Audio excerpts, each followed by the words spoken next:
Mungkin seperti Bapak Hasbullah, saya bisa mulai dari minta maaf.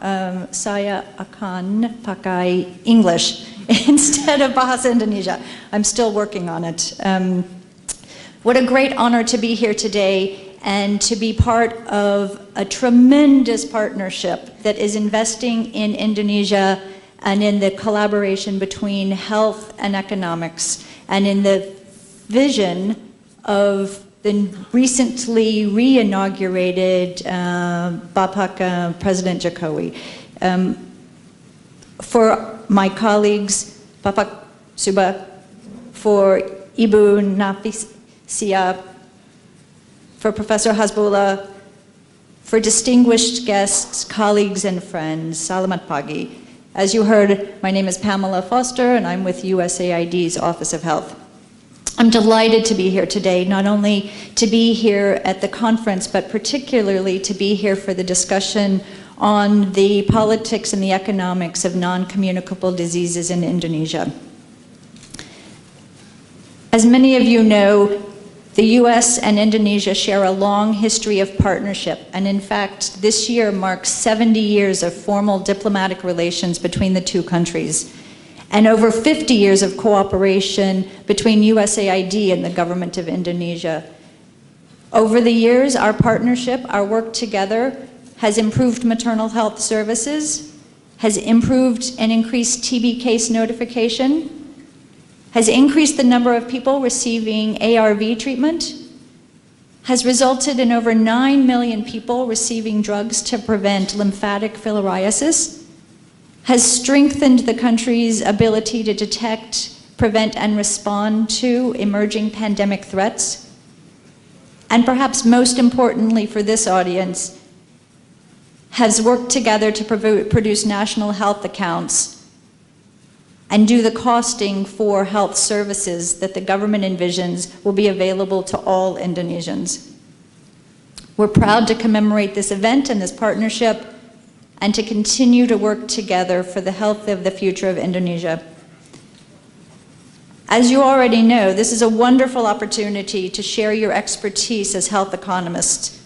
As experts in your field, you influence how public funding is allocated, and thus, delivering on the priorities of the second term of President Jokowi's administration to enhance the country's human capacity by reducing child stunting, decreasing maternal and neonatal deaths,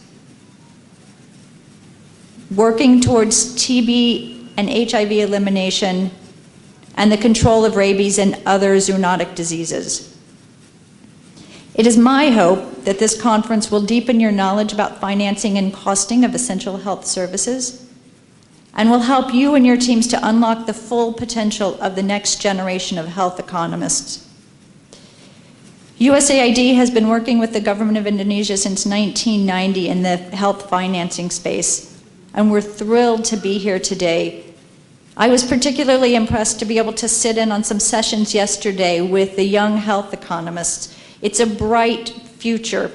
Many of you have had a chance to study in the United States, and USAID is pleased to be a part of that. But most importantly, we're pleased to see the energy and the ideas and the intellectual capacity that Indonesia is developing for itself. The number of senior government experts that took time to be here yesterday and share their knowledge and expertise as mentors and as partners with the younger economists is a tremendously exciting thing to be a part of. You'll hear more of this over the next 2 days, some of the work that has been done and some of the work that will be done. But we're looking forward to continuing this partnership and to continuing to help Indonesia grow its own next generation of world-class health economists who are producing robust and reliable research, building the evidence base, and linking evidence to better policies and health programs. We're so delighted, and I hope you'll all help me join them in welcoming them to our community of thinkers.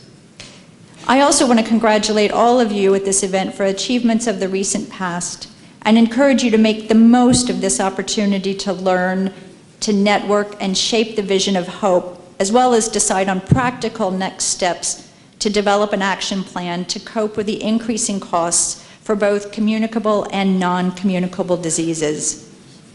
Indonesia is certainly to be lauded.